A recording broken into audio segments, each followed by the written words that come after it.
جی بسم اللہ الرحمن الرحیم، السلام علیکم۔ آج ہم بات کریں گے ایک ایسے کرکٹر کی جس کا نام شاید اب بہت کم لوگ جانتے ہوں، لیکن ایک بار دوبارہ پھر ان کا نام سرخیوں میں آیا ہے اور اب دوبارہ سے لوگ پاکستان میں کیا بلکہ پوری دنیا میں لوگ ان کا نام دوبارہ سے جاننے لگ گئے ہیں۔ 2010 میں وہ ایشین گیمز میں پاکستان کی ٹیم کی طرف سے پاکستان کی کپتانی بھی کر چکے ہیں۔ ان کا نام ہے خالد لطیف۔ جی خالد لطیف، اب آج کی ویڈیو شروع کرنے سے پہلے آپ سے یہی ریکویسٹ ہے کہ اگر آپ نے چینل کو سبسکرائب نہیں کیا تو چینل کو سبسکرائب کر دیے اور ویڈیو کو لائک اور شیئر ضرور کر دیا کرے تاکہ آپ کو اور اس طرح کی اچھی ویڈیو آپ کو دیکھنے کو مل سکے۔ تو آج ہم جس کرکٹر کی بات کریں گے ان کا نام ہے خالد لطیف۔ خالد لطیف کا نام تو لوگ شاید بھول گئے ہوں کیونکہ انہوں نے کرکٹ کافی دیر پہلے چھوڑ دی تھی، تو لیکن دوبارہ ان کا نام 2018 میں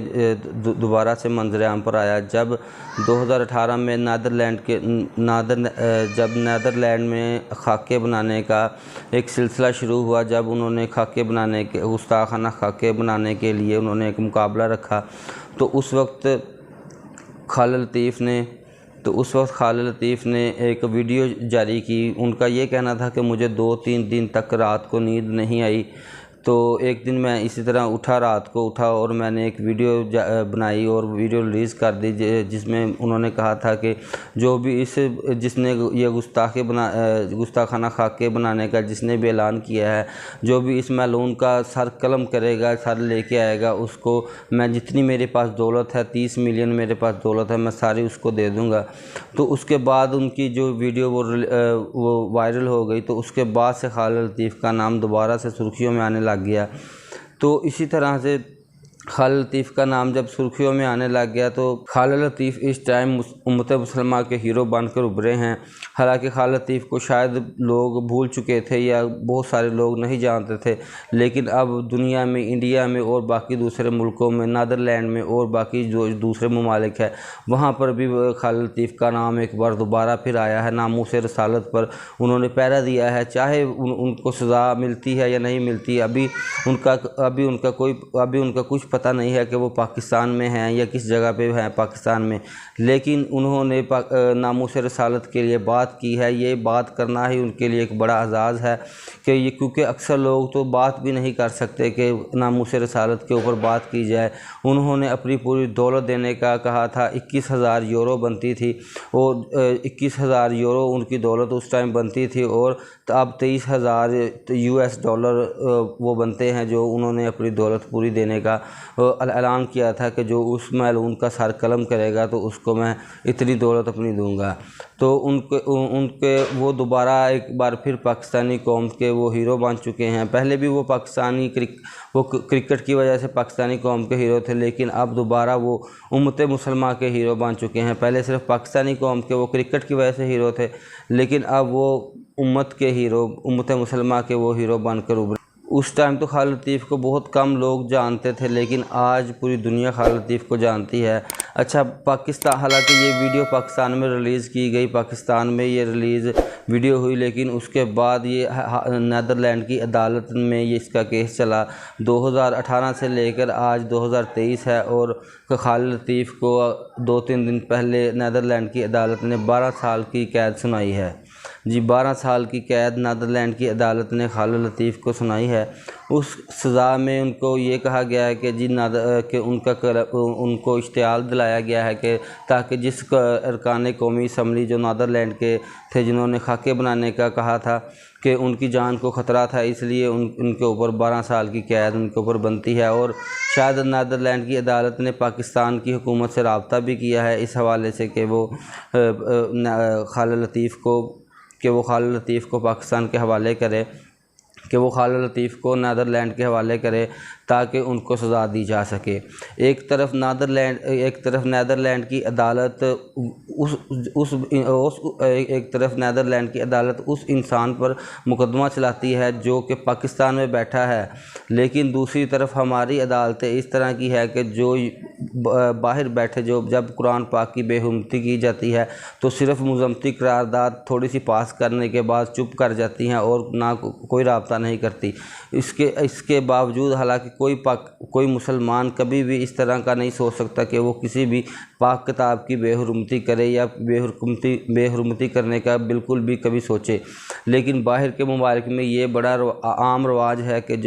قرآن پاک کی بے حرمتی کی جاتی ہے اور اس کو آزادی اظہار رائے کا نام دیا جاتا ہے۔ حالانکہ پاکستان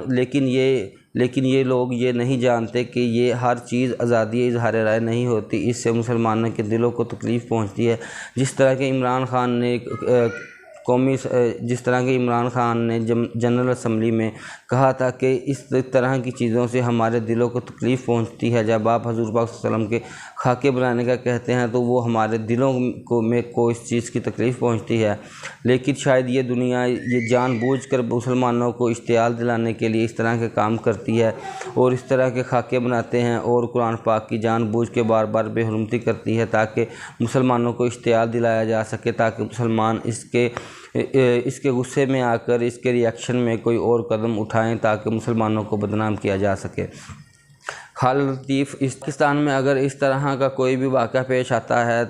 کوئی بھی گستاخی اس طرح کی جاتی ہے تو پاکستان میں ڈالروں کے عوض ان کو بڑی جلدی سے باہر بھیج دیا جاتا ہے۔ بہت سارے واقعات ہماری آنکھوں کے سامنے ہیں کہ اس طرح کے واقعات جو ہوئے قرآن پاک کی بے حرمتی کی گئی بہت سارے لوگوں کی طرف سے اور ان کو ڈالروں کے عوض باہر بھیج دیا گیا، یہاں تک کہ لوگوں کو یہاں قتل ریمنڈ ڈیوڈ جیسے لوگوں نے یہاں لوگوں کو قتل کیا اور ان کو بھی ڈالروں کے عوض باہر بھیج دیا گیا۔ حالانکہ پاکستانی اس کا مطلب یہ ہے کہ پاکستانی جو عدالتیں ہیں ان کی کوئی وقت نہیں ہے، ان کا قانون سے ان کا کوئی لینا دینا نہیں ہے کیونکہ ان کی بات مانی نہیں جاتی۔ حالانکہ باہر کی عدالتیں وہ اب پاکستان سے رابطہ کر رہے ہیں کہ اب خالد لطیف کو نیدرلینڈ کے حوالے کیا جائے، لیکن دوسری طرف پاکستان کی عدالتیں اگر کسی کو سزا دیتی ہے تو وہ بڑے آرام سے باہر چلے جاتے ہیں اور بہت سارے لوگ ایسے آپ نے دیکھے ہوں گے جو باہر چلے جاتے ہیں۔ اگر کوئی اس طرح کی گستاخی کرتا ہے تو یا تو اس کو مینٹلی پرابلم بتا دی جاتی ہے کہ جی اس کا کوئی مینٹلی پرابلم ہے اس کو، یا پھر جو یہ سماجی کارکن وہ آگے آ جاتے ہیں، یا جو یہ موم بتی والی آنٹیاں ہیں، موم بتی مافیا جو ہے وہ آ جاتے ہیں کہ جی اس طرح کی سزائیں یہاں نہیں ہونی چاہیے۔ جس طرح بولا جاتا ہے کہ گستاخ رسول کی ایک کی سزا سر تن سے جدا، تو اس طرح کے نعروں کو لے کر وہ جو موم بتی مافیا ہے وہ آگے آ جاتا ہے، وہ جو تی والی آنٹیاں ہیں، وہ جو دوسرے لوگ ہیں وہ آگے آ جاتے ہیں۔ لیکن اب کوئی بھی جب قرآن پاک کی بے حرمتی کی جاتی ہے یا حضور پاک صلی اللہ علیہ وسلم کی شان میں جب گستاخی کی جاتی ہے باہر، تب وہ سارے چپ بیٹھے ہوتے ہیں، تب کوئی بھی نہیں بولتا۔ تب صرف ایک آدھی جماعت پاکستان کی جو سیاسی جماعت ہے، جو مذہبی اور دینی جماعت ہے، جماعت اسلامی یا تحریک لبیک جیسی جماعتیں، وہی صرف بولتی ہے۔ میں نے 2 دن پہلے بھی ایک تحریک لبیک کے بارے میں ایک ولاگ کیا تھا، وہی صرف اس بارے میں بولتی ہے۔ اب بھی شاید انہوں نے 1-2 بیان جاری کیے ہیں خالد لطیف کے حق میں، تو اب ہم سب پاکستانیوں کو چاہیے کہ خالد لطیف کے لیے آواز اٹھائیں اور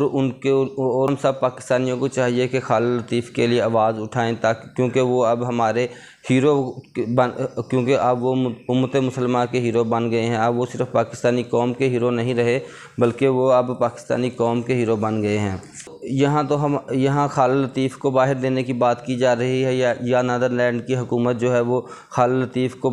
پاکستانی حکومت سے مانگ رہی ہے، لیکن ہمارے یہاں ہر آنے والی حکومت ڈاکٹر عافیہ صدیقی کا کہتی ہے کہ ہم ان کو واپس لے کر آئیں گے، لیکن آج تک کوئی بھی حکومت ڈاکٹر عافیہ صدیقی کو اپنی جو پاکستان کی بیٹی ہے ان کو واپس نہیں لا سکی۔ لیکن ہر بار کی طرح ہر بار ان کے منشور میں یہی چیز ہوتی ہے کہ ہم ڈاکٹر عافیہ صدیقی جو پاکستان کی بیٹی ہے ان کو واپس لے کے آئیں گے، لیکن آج تک کوئی بھی ان کو واپس لے کے نہیں آ سکا۔ تو اسی طرح باقی جو ممالک کے لوگ، باقی جو ملک ہیں وہ ہمارے ادھر سے لوگوں کو تو لے جاتے ہیں، لیکن ہمارے جو لوگ ہیں جیسے ڈاکٹر عافیہ صدیقی ہے یا جو دوسرے لوگ ہیں ان کو واپس نہیں کیا جاتا۔ اب دیکھتے ہیں کہ ہماری حکومت اب دیکھنا یہ ہے کہ ہماری جو حکومت ہے وہ خالد لطیف کو باہر نیدرلینڈ کے ملک کو دیتی ہے یا نہیں۔ میرا نہیں خیال کہ ہماری ہماری مذہبی جماعتیں ان کو حکومت کو ایسا کرنے دے گی، حکومت وقت کو ایسا کرنے دیں گی، کیونکہ اس کے بدلے میں ان سے آگے ہماری جو مذہبی جماعتیں ہیں وہ کھڑی ہیں، تحریک لبیک کھڑی ہے، یا جو دوسری جماعتیں ہیں وہ کھڑی ہیں، وہ ہرگز بھی ایسا کرنے کی اجازت نہیں دیں گی۔ خالد لطیف اب ہمارے ہیرو بن کے ابھرے ہیں، بلکہ وہ پوری امت مسلمہ کے ہیرو بن کے ابھرے ہیں۔ تو ہماری خالد لطیف کے لیے ہم خالد لطیف کے لیے ہماری دل سے دعا ہے کہ اللہ خالد لطیف کی صحت میں برکت، کہ اللہ پاک خالد لطیف کی صحت میں برکت عطا فرمائے، ان کی زندگی میں برکت عطا فرمائے، ان کے رزق میں برکت عطا فرمائے، اور وہ اسی طرح ناموس رسالت پر پیرا دیتے رہیں، اور وہ اسی طرح حق پہ سچ پہ کھڑے رہیں، اور اگر پھر کوئی اسی طرح کا کوئی گستاخ کوئی اس طرح کی گستاخی کرے تو وہ بالکل کھل کر سامنے آئے، اور اسی طرح امت مسلمہ کو وہ لیڈ کریں۔ تو ہماری یہی دعا ہے کہ اللہ پاک ان کی صحت میں برکت عطا فرمائے۔ اگر ویڈیو اچھی لگی ہو تو چینل کو ضرور سبسکرائب کیجیے گا، ویڈیو کو لائک کیجیے گا اور شیئر کیجیے گا۔ تب تک کے لیے اللہ حافظ۔